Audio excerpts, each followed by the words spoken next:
akan masuk ke part 3 yaitu peran penting Data Protection Officer. Mungkin sebelumnya saya sudah menjelaskan apa itu Data Protection Officer ya di era UU PDP ini. Dan ini saya akan menjelaskan lebih rinci lagi mengapa Data Protection Officer itu sangat penting perannya di era UU PDP. Walaupun tugasnya kita sudah tahu bahwa dia melindungi data pribadi yang ada di perusahaan atau organisasi. Oke, nah ini adalah kenapa DPO itu memiliki peran yang sangat penting, lebih dari yang teman-teman bayangkan jika misalnya teman-teman masih berpikir DPO ini ya belum terlalu penting lah dalam 2 tahun 3 tahun ke depan. Teman-teman mungkin belum tahu ini, di UU PDP ada sanksi administratif yang diberikan ke company jika gagal dalam melindungi data pribadi. Yang pertama, peringatan tertulis. Berikutnya, penghentian sementara kegiatan pemrosesan data pribadi. Lalu penghapusan atau pemusnahan data pribadi dan atau denda administratif. Lihat nomor B dan C. Bayangkan jika sebuah company atau organisasi dihentikan sementara kegiatan pemrosesan data pribadinya atau diminta menghapus atau memusnahkan data pribadi gara-gara tidak mampu melindungi data pribadinya, maka artinya company atau organisasi tersebut tidak bisa melakukan pengumpulan atau pemrosesan data pribadinya lagi. Artinya ini sangat fatal akibatnya ya, sangat fatal akibatnya. Belum lagi jika didenda nomor D, yaitu denda administratif, besarnya 2% dari pendapatan tahunan. Dan ini jika di GDPR tidak main-main, karena teman-teman bisa cek sendiri di GDPR fine, yang kena bukan cuma perusahaan besar, bukan cuma Amazon, Google, dan perusahaan-perusahaan besar lainnya, tetapi yang kena juga UMKM, karena saya lihat di GDPR fine itu yang dikenai kadang-kadang hal-hal yang tidak rumit ya, hal-hal yang sederhana saja bisa kena. Dan buktinya dengan begitu kita bahkan tidak tahu ini siapa yang akan dihukum pertama nanti di Undang-Undang Perlindungan Data Pribadi ketika sudah diterapkan 100% 2 tahun lagi. Jadi ini bisa merupakan ancaman besar bagi sebuah organisasi atau perusahaan jika tidak memiliki pelindungan yang kuat terhadap data pribadinya. Itu pertama. Berikutnya ialah kenapa DPO penting? Karena dia merupakan point of contact dari supervisory authority atau lembaga yang nantinya dibentuk oleh pemerintah Indonesia yang akan dibentuk dalam rangka membuat peraturan lanjutan tentang UU PDP dan yang menjadi wasitnya dalam pelindungan data pribadi. Dia akan menjadi point of contact jika terjadi hal-hal seperti kebocoran data atau pelaporan-pelaporan lainnya. Cuman saya belum bisa memastikan apa tugas-tugasnya dari supervisory authority atau lembaga pelindungan data pribadi ini di Indonesia karena memang belum dibentuk. Tapi DPO akan menjadi point of contact-nya dan terus keep up dengan peraturan-peraturan yang ada di lembaga pelindungan data pribadi. Selain itu, DPO juga berperan penting dalam berhubungan dengan prosesor data. Seperti yang teman-teman ketahui, prosesor data juga wajib untuk memenuhi prinsip-prinsip perlindungan data pribadi. Jadi DPO ini wajib untuk memantau prosesor datanya, apakah dia sudah mengikuti prinsip-prinsip perlindungan data pribadi atau membuat perjanjian dengan prosesor datanya agar clear bahwa kontrol data itu hanya memerintahkan beberapa hal gitu misalnya kan untuk tujuan pemrosesan data pribadi, dan juga prosesor datanya agar paham bahwa controller datanya atau perusahaan yang teman-teman menjadi DPO itu memaksa prosesor datanya sendiri untuk mengikuti prinsip-prinsip perlindungan data pribadi. Jadi kenapa DPO sangat sentral. Selain itu, selain sentralnya DPO dengan eksternal, baik itu prosesor data dan juga supervisory authority, DPO di dalam perusahaan sendiri adalah jika ini adalah sebuah divisi, maka dia akan berhubungan dengan hampir semua divisi yang lainnya. Kenapa? Karena pengumpulan data pribadi itu ada hubungannya semuanya dengan divisi-divisi yang ada di dalam organisasi atau company. Contoh, IT division sudah pasti. Misalnya jika data pribadinya disimpan di on-premise, maka hubungannya seorang DPO ini harus mengecek apakah prinsip-prinsip pelindungan data pribadi itu disimpan disimpan dengan baik dan mengikuti prinsip-prinsip pelindungan data pribadi. Maka dari itu IT division atau divisi IT harus berkomunikasi dengan baik dengan DPO. Berikutnya ialah marketing. Misalnya jika kita ingin melakukan profiling untuk marketing research, maka DPO juga harus memastikan bahwa semua prosesnya juga sudah mengikuti pelindungan data undang-undang pelindungan data pribadi, terutama prinsip-prinsipnya. HRD, apalagi HRD, karena banyak yang tidak paham dipikirnya bahwa UU PDP hanya berlaku pada pada kegiatan yang mengumpulkan data pribadi dari customer. Tidak sama sekali, karena sesuai definisi data pribadi adalah data individu yang bisa diidentifikasi secara individual. Maka data perusahaan atau data pegawai di perusahaan atau employee maka juga termasuk data pribadi. Oleh karena itu semua hal terkait dengan employee, contohnya saja seperti finance dan misalnya menyimpan data asuransi pegawai misalnya kan, atau kesehatan jika itu diperlukan, maka itu diperlukan juga prinsip-prinsip yang harus di-apply di pelindungan data pribadi. Maka dari itu DPO sangat berperan penting.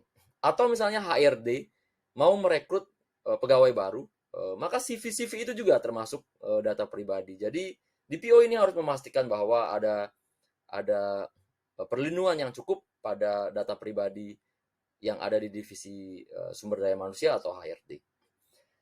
Dan tentu saja eksekutif, artinya C-level atau chief level atau mungkin yang lebih tinggi lagi gitu ya, direktur dan yang lain-lainnya, untuk memberikan awareness bahwa undang-undang pelindungan data pribadi ini sudah ada di Indonesia dan diaplikasikan di Indonesia. Maka dari itu perusahaan harus hati-hati dalam mengeluarkan inovasi-inovasi, terutama yang terkait dengan data pribadi.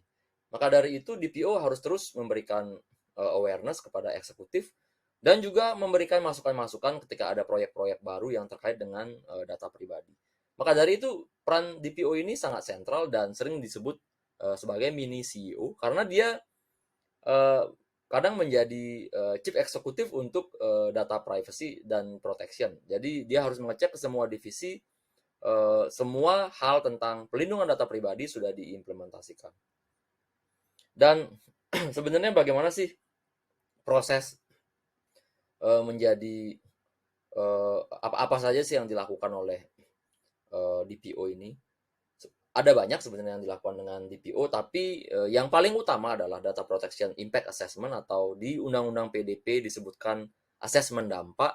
Tapi teman-teman harus ingat empat hal ini saja. Sebenarnya ini adalah framework untuk melakukan peningkatan performa secara kontinu atau continuous improvement. Dan langkah ini banyak dipakai di banyak framework seperti ISO 27001, yaitu Plan, Do, Check, Act. Ini artinya teman-teman memiliki flow yang melakukan ini secara berkelanjutan dan harus melakukan improvement secara terus-menerus. Kita akan lihat apa saja nanti. Nah, saya sudah menyebut tadi tentang analisa dampak atau Data Protection Impact Assessment. Sebenarnya apa sih analisa dampak itu gitu ya?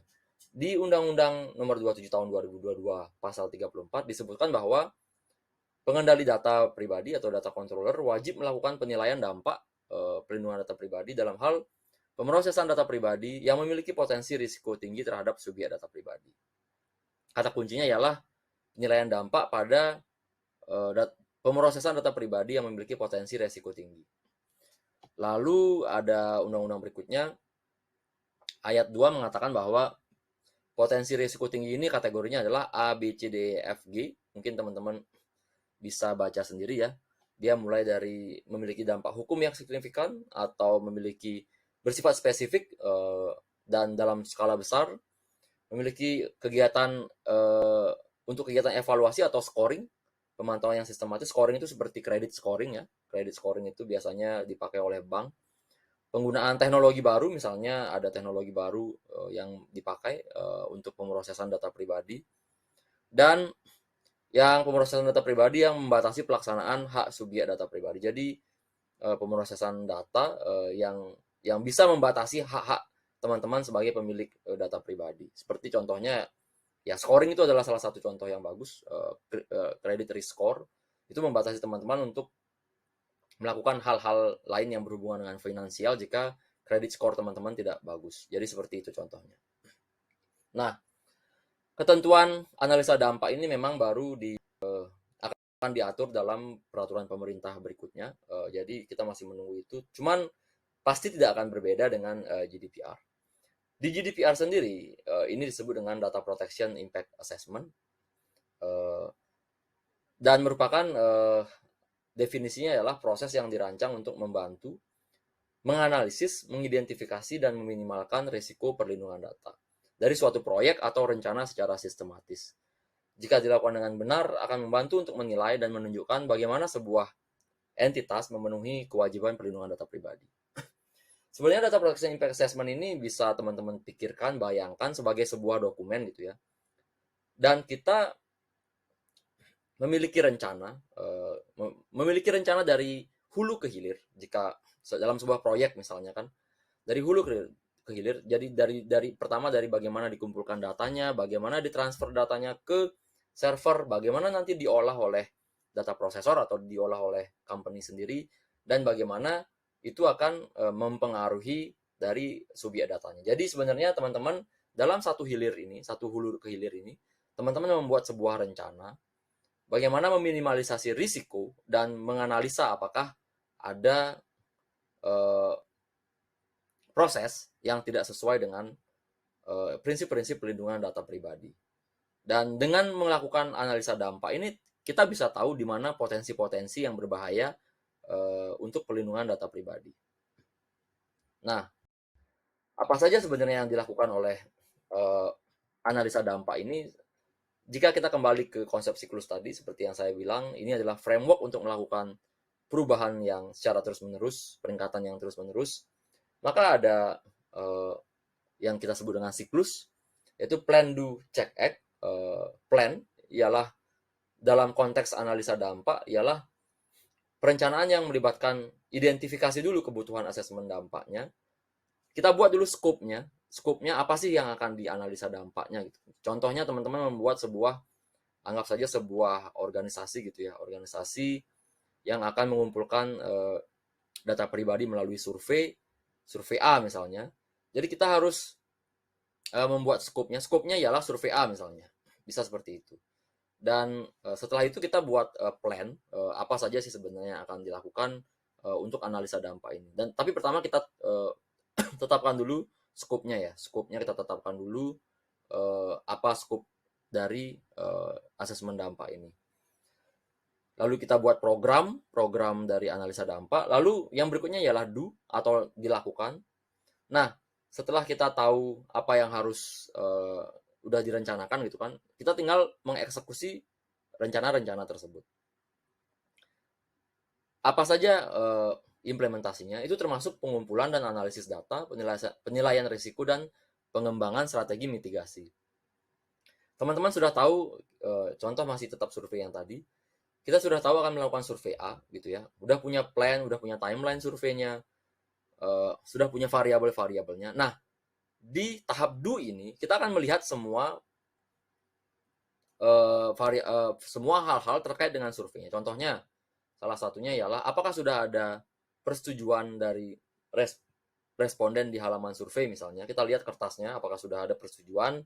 Lalu kita bisa cek setelah nanti dikumpulkan data-data surveinya dan nanti dikeluarkan data-data surveinya, apakah sudah ada pemberitahuan privacy policy atau misalnya kebijakan privasi datanya, apakah akan disimpan di web atau akan dikirimkan melalui email misalnya, karena sudah dikumpulkan datanya pada saat kuesioner paper seperti itu.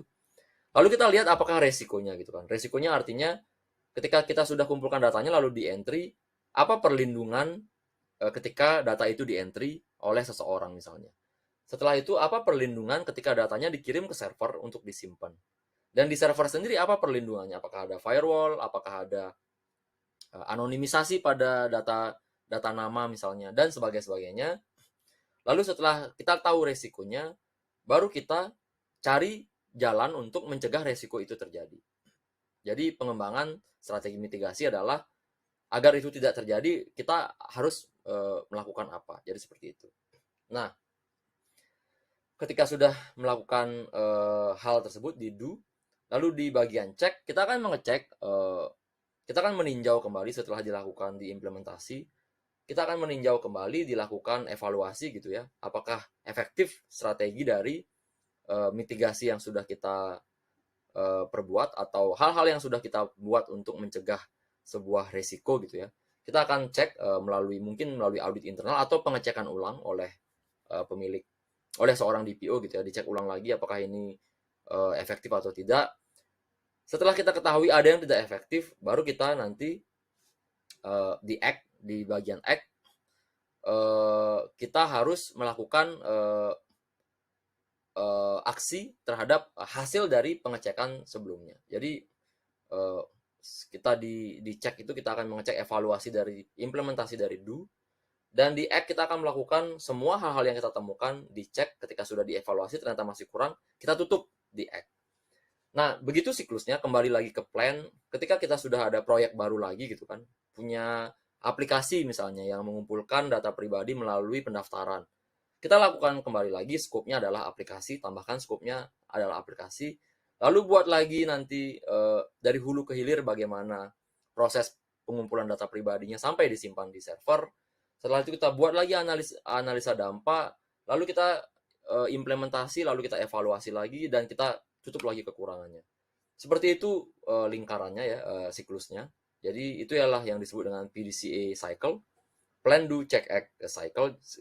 Jadi dengan melakukan siklus ini terus, maka keamanan kita akan terus terupgrade ya, dan tidak akan ada celah-celah yang lain, dan kita secara proaktif melakukan penutupan celah keamanan agar tidak melanggar undang-undang PDP.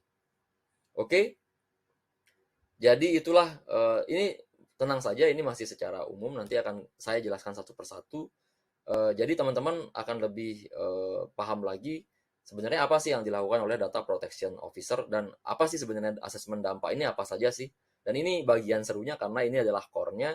Ketika teman-teman sudah tahu apa fungsi dari DPO, apa yang dilakukan DPO, lalu kita akan mulai detail-detail dari atau apa langkah-langkah melakukan asesmen dampak.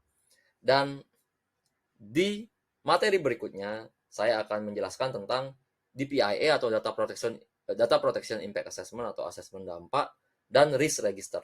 Inilah yang saya sebut tadi di bagian plan dan do. Apakah yang sebenarnya dilakukan oleh seorang data protection officer dengan asesmen dampak dan risk register. Baik, kita cukupkan sesi ini dulu. Kita akan berjumpa di part 4 tentang DPIA dan risk register. Sampai jumpa.